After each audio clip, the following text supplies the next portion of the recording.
Two households, both alike in dignity in fair Verona, where we lay our scene from ancient grudge break to new community, where civil blood makes civil hands unclean. From forth the fatal loins of these two foes, a pair of star-crossed lovers take their life, whose misadventured piteous overthrows do with their death bury their parents' strife.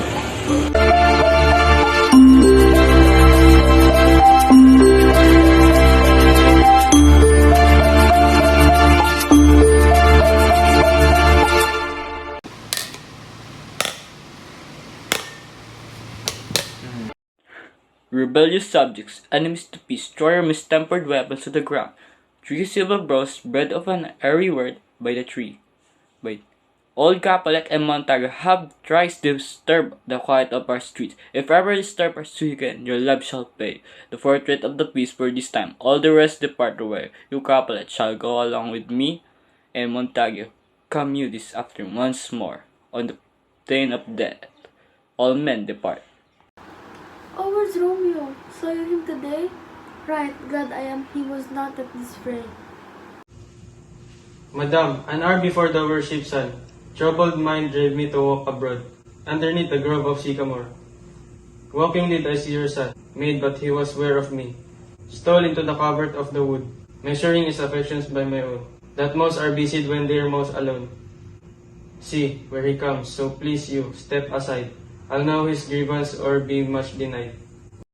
I would though were so happy by this day, to hear true shift. Come, madam, let's away. Good morrow, cousin. Is the day so young? But news struck 9. Ay me, sad hour seems so long. Was that my father that went hence so fast? It was. What sadness lengthens Romeo's hours? Not having that, which having makes them short. In love? Out! Of love? Out of favor, where I am in love.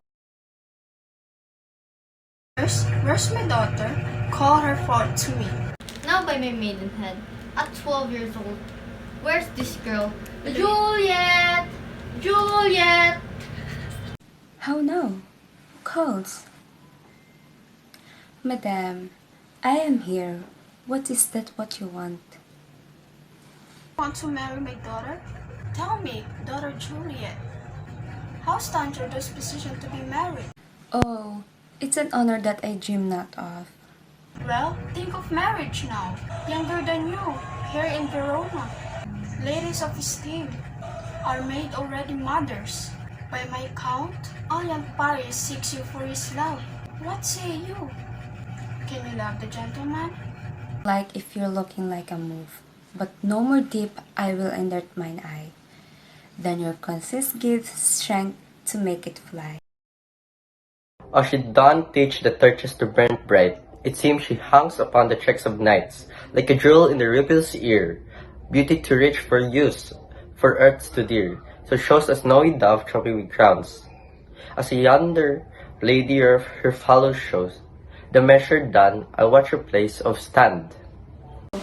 Uncle, this is a Montague, our foe, a villain that is hither come in spite, to scorn at our solemnity this night. If I profane with my unworthy hand, this holy shrine, the gentle fine is this. Lips two blushing pilgrims, ready stand to smooth the rough touch with a tender kiss. Oh, good pilgrim, you do your hand too much. Which mannerly devotion show in these poor saints. Have hands that pilgrim's hand do touch, and palm to palm is a holy palm kiss. Madam, your mother wants to talk to you. What is her mother? Her mother is the lady of the house, and a good lady, a wise and virtuous. I nurse the daughter that you talked without. I tell you, he who can lay hold of her shall have the chinks. God be with you, my lady Juliet. Come hither, nurse. What is yon gentleman? That, my lady, would be Count Paris. What is it that follows there that would not dance? I know not. Go ask his name. If he be married, may Garrick be like to be a wedding bed. His name is Romeo, and a Montague, the only son of your great enemy. My only love sprung from my holy hate, too early seen and known, and known too late. Reduce birth of love it is me, that I must love loathed enemy. Can I go forward when my heart is here? Turn back, dull earth, and find the century out. Romeo, my cousin Romeo. Hey, me! Oh, speak again, bright angel, for thou art as glorious to this night, being over my head.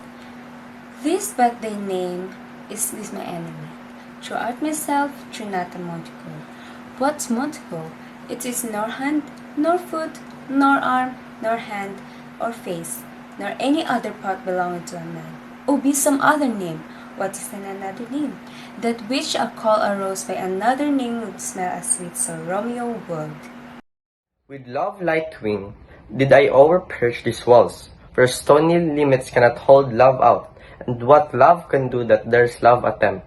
Therefore, they kingsmen are now let to me. If they do see three, they will murder three. Madam! 3 words, dear Romeo, a good right native. If they then bid of love be honorable, they propose the marriage, send me word tomorrow. By another to procure 2 code 2 3. They will what time through will perform aright.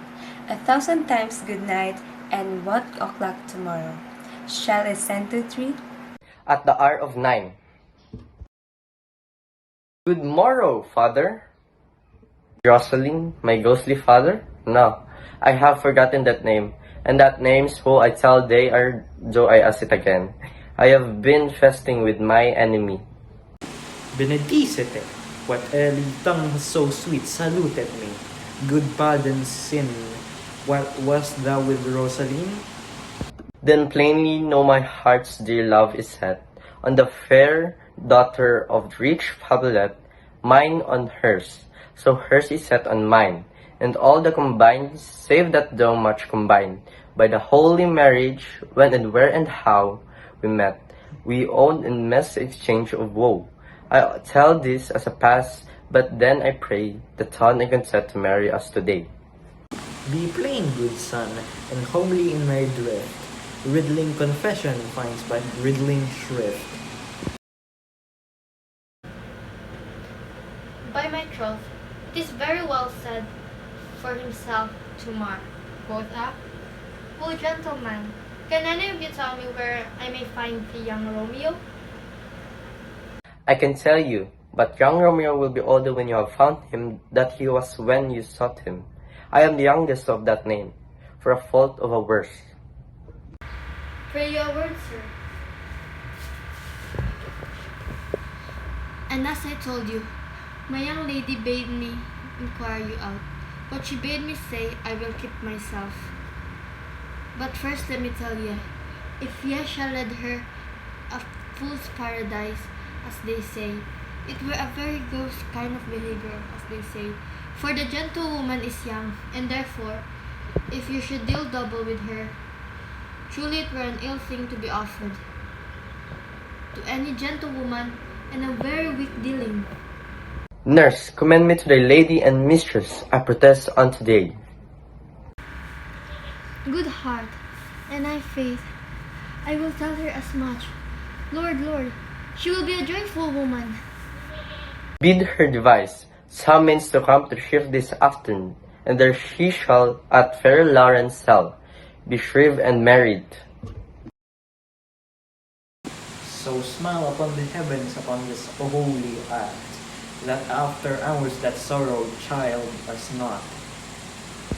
Amen, amen. But come what sorrow can, it cannot countervail the exchange of joy that 1 short minute give me in her sight. These violent delights have violent ends, and in triumph die like fire and powder.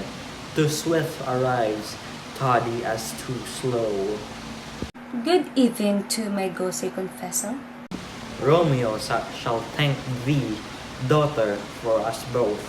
Come, Come with me, and we will make short work. For by your leaves you shall not stay alone, till Holy Church incorporate two in one.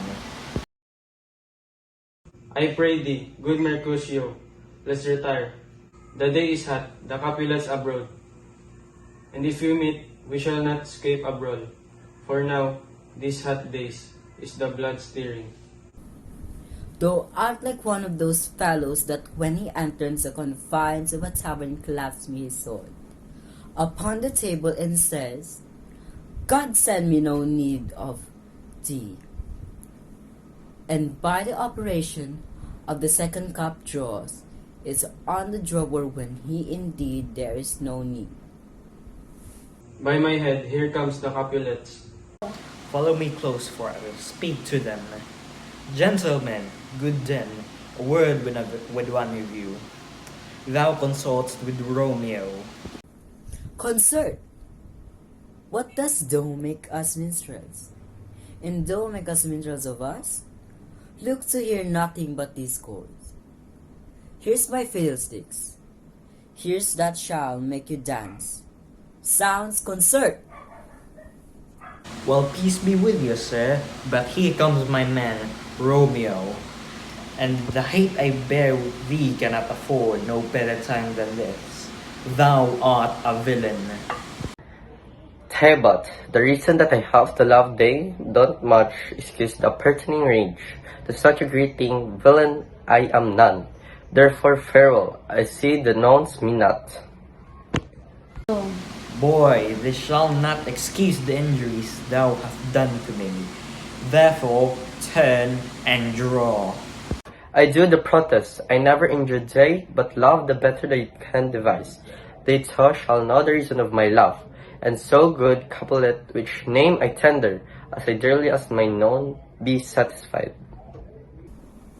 Oh calm! This shall honor vile submission. Alas, the cara carries it away. Tybalt, you rat catcher, will you walk? Art thou hurt? O Romeo, brave Mercutio's dead. That gallant spirit hath aspired the clouds, which to untimely here did scorn the earth. This day, black fate on more days doth depend. This but begins the woe, others must end. O noble prince, I can discover all the unlucky manage of this fatal brawl. There lies the man, slain by young Romeo, that slew by kinsman, brave Mercutio. Tybalt, her slain, whom Romeo's hand did slay. Romeo that spoke him fair, bade him bethink.